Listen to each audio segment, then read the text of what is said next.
Form finance note వేసుకున్నాను. అలా తొక్కుతారు కదా.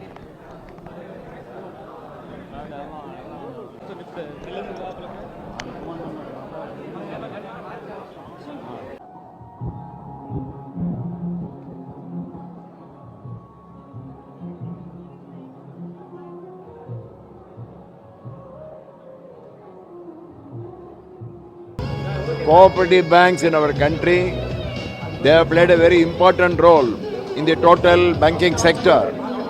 Not only commercial banks, for more than 100 years, cooperative banks are also contributing.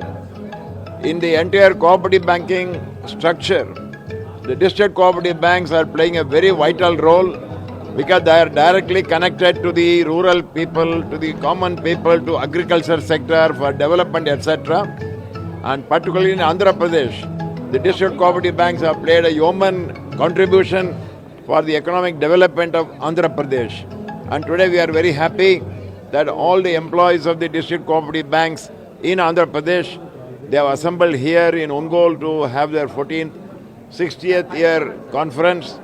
And I am very sure that in the conference we will not only discuss the demands of the employees, but more importantly we will discuss how the cooperative banks, the district cooperative banks can be further strengthened because they are the base for the future economic development of this country. And I am very happy that large number of employees of the cooperative banks have come from all the districts. I wish the conference all success. And from the All India Bank Employees Association, we are also for strengthening the cooperative banks and to enable the cooperative bank to play an important role, leading role in the overall economic development of this country. I wish the conference all success. Thank you. Andhra Pradesh cooperative central bank employees association యొక్క 14వ మహాసభ ఇవాళ ఒంగోలులో జరుగుతోంది. గడిచినటువంటి దాదాపుగా 60 సంవత్సరాల కాలం నుంచి కూడా ఉద్యోగస్తుల్ని ఈ కోఆపరేటివ్ పరిశ్రమని రెండింటి బాగోగులు చూసుకుంటూ ఉద్యోగస్తులందరూ ముందుకు వెళ్తున్నారు. గత కొంతకాలం క్రితం చక్కటి వేజ్ డివిజన్ కూడా యాజమాన్యాలు మాకు ఇచ్చినాయి. సో ఉద్యోగస్తులందరూ కూడా సాటిస్ఫై అయినారు.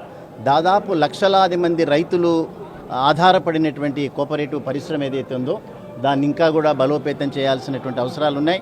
సో ఇవన్నీ కూడా ఇవాళ డిస్కస్ చేసుకుని 2 రోజుల సమావేశంలో మేము కూడా మా యొక్క బాధ్యతలన్నింటినీ కూడా గుర్తు చేసుకుంటూ ముందుకు వెళ్తామని చెప్పి మీ అందరికీ కూడా ఇన్సూరెన్స్ ఇస్తాం. ప్రకాశం జిల్లాలో పట్టణ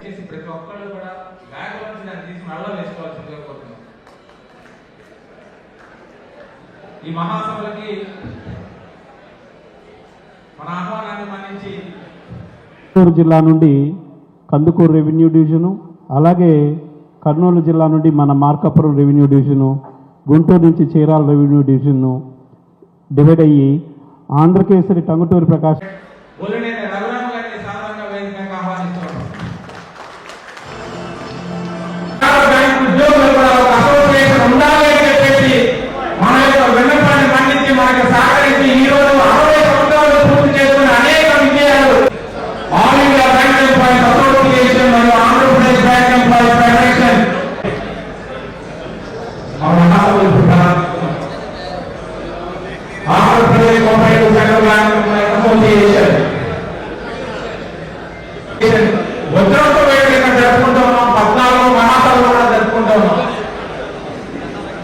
మీ అందరికీ తెలుసు.